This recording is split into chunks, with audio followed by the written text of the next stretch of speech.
bro. Yeah. And that's a problem for gamers worldwide. And now we're jumping straight into the game. YBG, first pick, already picking up the Harif. So now we gotta jump in very, very fast. The bans, YBG banning out the Suyo, the Kalia, as well as the Luyi. Bigatron banning out the Fanny. Looks like they also respecting the Freya, as well as the Matilda. But yeah, they let go of the Harif. Harif is first pick here for YBG. So Bigatron should pick up the Joy here, no? In theory they should, and Annabelle plays the Joy, but no Phoveus is something they want more. Already gearing more towards a front-to-back strategy here, with a strong front line being the Phoveus, and the classic Granger Harith matchup already in the gold lane. So, interesting. It's gonna be something we've seen before, but now for YBG, what's the strat? Harith doesn't really do as well in a front-to-back scenario. He wants to be able to get his hands, you know, towards the squishier targets. We've seen the burst potential of this Harith pick, so I feel like some crowd control is in order, definitely, along with that Joy you're mentioning, Otho. Yeah, I wonder what Bigatron is really trying to hide, because they pick up the Granger very early here because they already saw the Harif, which, you know, most likely is going to go to the gold lane. So they could have, you know, just picked the Granger at third pick. So whatever their jungler pickup is going to be, it should be surprising, but I don't see a lot of picks here. The traditional one is Hayabusa. If they want a fighter, they could pick up an Alpha or a Lucas. But now YBG, they already have the Joy, they already have the Jawhead as well as the Harif. And Bigatron, like I said, they pick up the Hayabusa, but I don't know about this. I kind of like YBG's draft a little bit more, at least for the first 3 picks. In theory, they have more to do in the early game. Although the fact that there's a Harith and a Joy in the same team, they're going to be stacking a bit much on the magical damage. So I'm a bit more concerned about what's going to be going in the mid lane for YBG. Because with the Harith and Joy, you have burst, but it doesn't come out as quickly. You know, it's not one big ultimate that nukes someone. So it's all about mindset, Arashi. You can't think like that. People keep saying, oh, that's too much magic damage. You reply, nothing is too much when you talk about magic damage. They build MR, we'll build penetration. It's all about the mindset, Arashi. Maybe that is the idea, man. But if they want to go with full magic, that's fine. But they will need a bit of crowd control too, because the Jawhead alone, usually we see this combo kind of paired up with the Suyo. There's an additional stun built into the hero. The Joy doesn't really have the same kind of tools, so I do believe something with some more lockdown would be great to shut down to stop the Phoveus from diving as well. Usually the Vexana comes to mind, but we'll see what's the option that YBG will look at. I mean, if they want more crowd control, I guess they can think of something like a Gatot Kacha. I feel like is relatively okay going up against the Phoveus. I like that the Hilda is banned. Not because I think Hilda is a good pick, I just like it being banned.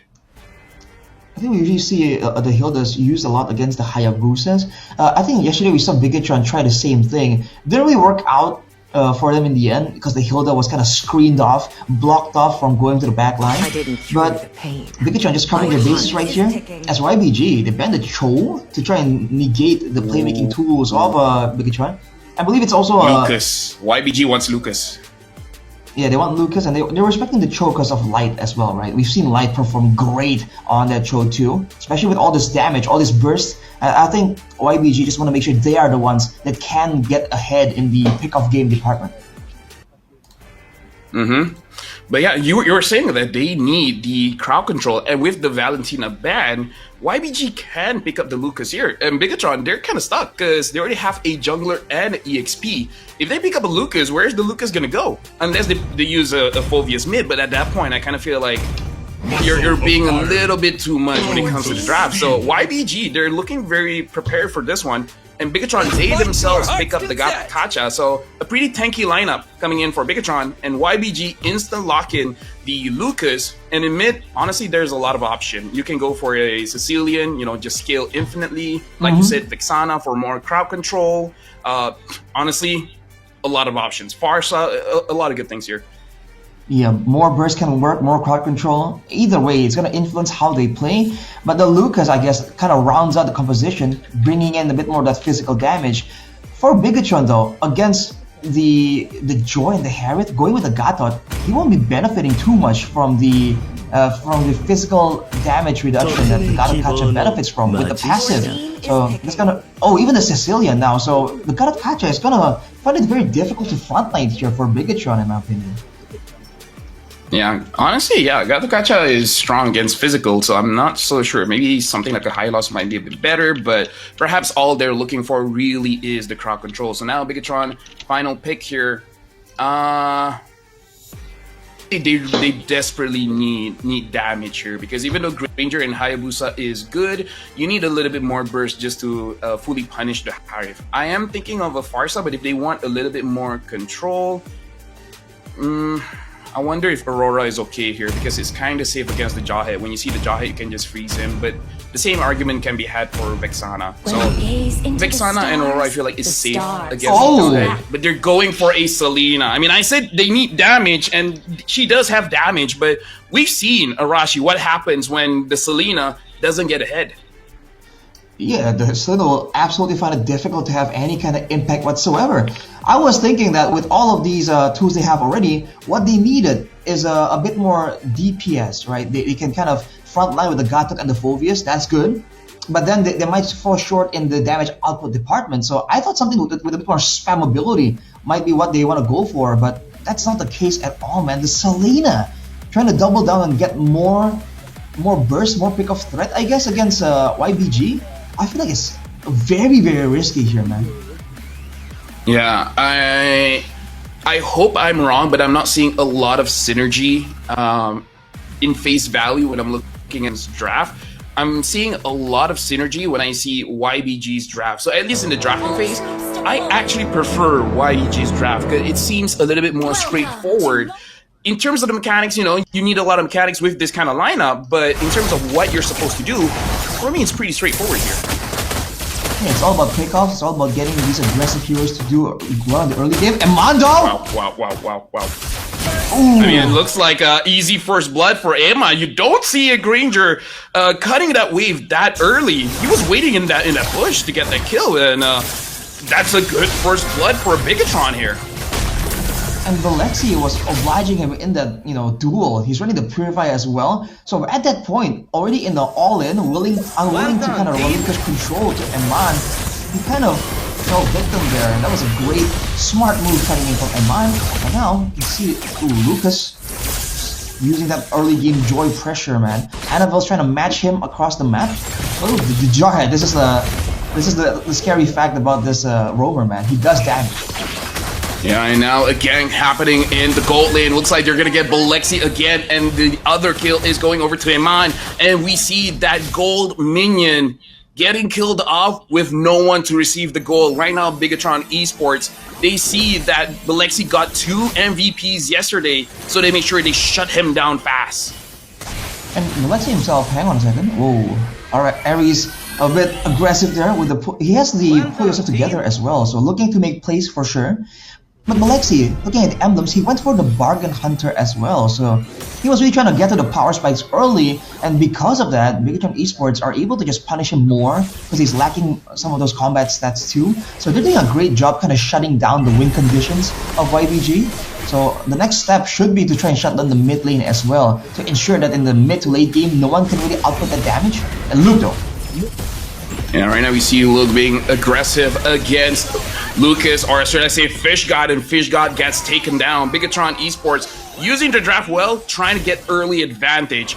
And now with 2 kills onto Eman, this is essentially Eman telling Bigatron's like, hey, look at me, let me do things. And now Ares looks like he's gonna get caught, and he gets taken down. Bigatron Esports forward their own influence inside the jungle of YBG.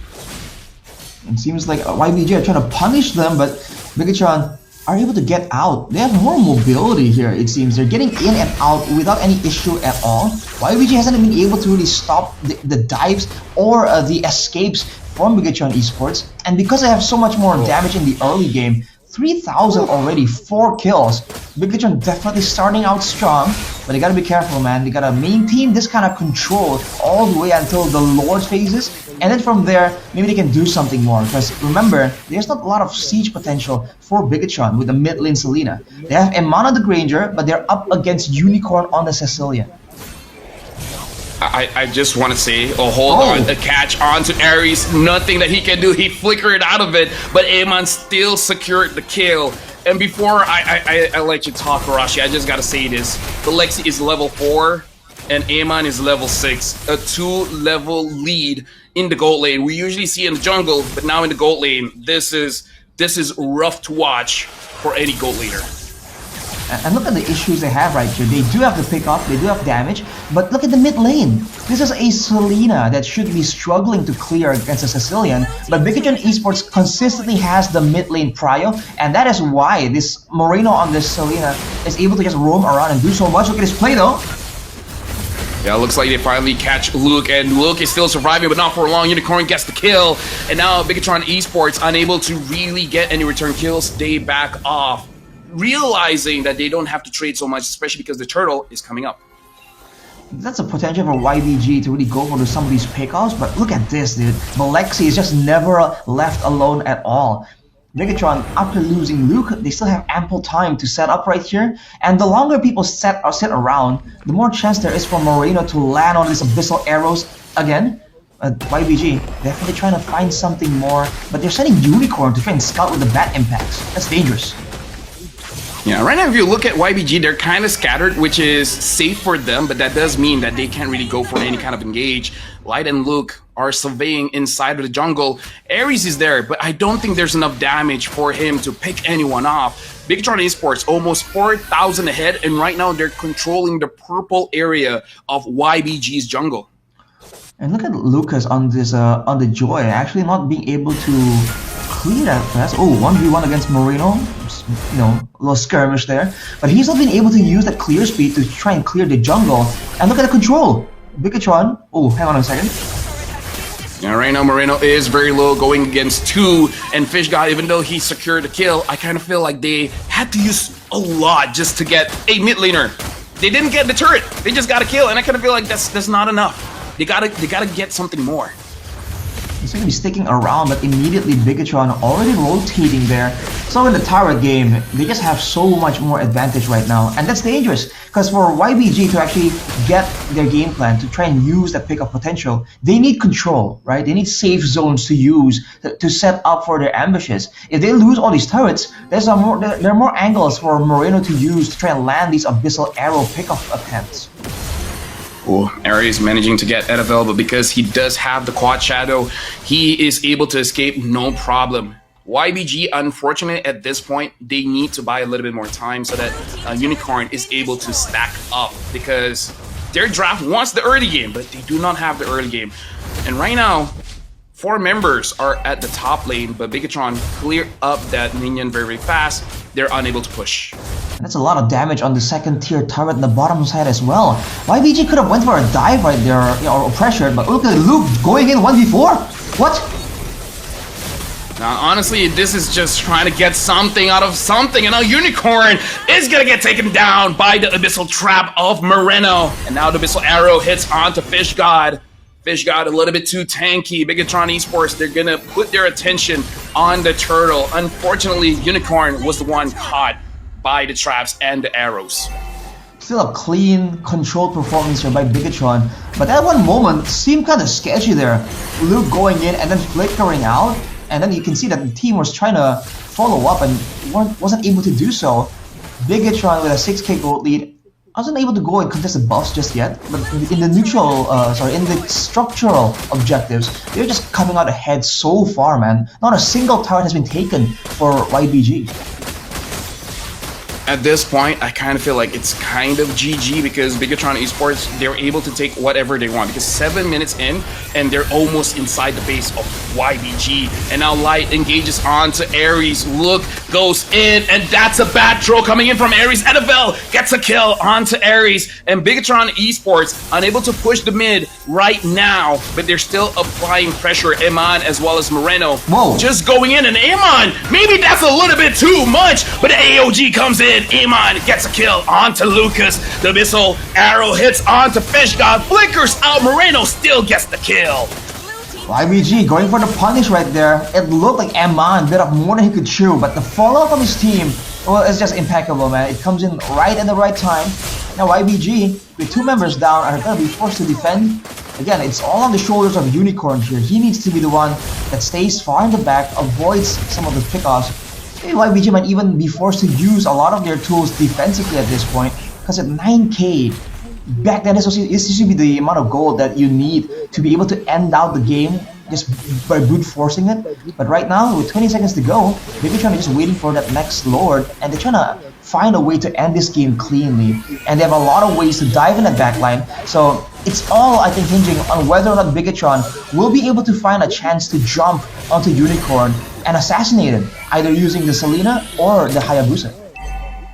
Yeah, at this point, I kind of feel like they don't even need to get Unicorn. As long as they get Ares and Fish, anyone. At this point, they don't have to be very picky who they get, because I feel like they have enough damage to take down absolutely anyone, whether they're the damage dealer or the tank. So Bigatron, they're in such a good spot. If Bigatron somehow loses this game, this will be one of the biggest throws that I have ever seen, because I see them losing this one.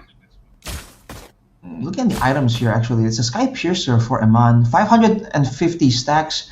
I mean, as always, Eman is just great at stacking on the Granger. He somehow, some way finds a way to do it so efficiently. But it's only 10 stacks on the Sky Piercer, by the way, so that came in kind of late. It wasn't really rushed into his build. He wanted a bit more of that fighting power in the early game instead of trying to go for the not guaranteed snowball. But now with the Lord, Bigatron Esports definitely looking for an angle to approach. I think you can put your eyes onto Light, because the AOG can be used to kind of deter YBG, especially with the turret protection no longer active any longer for YBG. Yep. NFL trying to find an angle, but looks like they're gonna see NFL as well as Moreno's positioning. Lord marches in, the missile arrow hits onto one person. Moreno gets a killing spree, but Lexi gets taken down. Unicorn gets looped, but that's not gonna be enough as Light secures a kill onto Ares, and now AOG unable to protect him, but now Bigatron Esports are looking for the turret. The Lord is still alive, but no minions left. Amon is just hitting the bottom turret, but at this point, Bigatron Esports, this should be game. They're aiming for the crystal, and looks like they're gonna get it here. Game number 1 goes over to Bigatron. Clean performance right there, immediately going for the end, understanding that all they have to do is open up just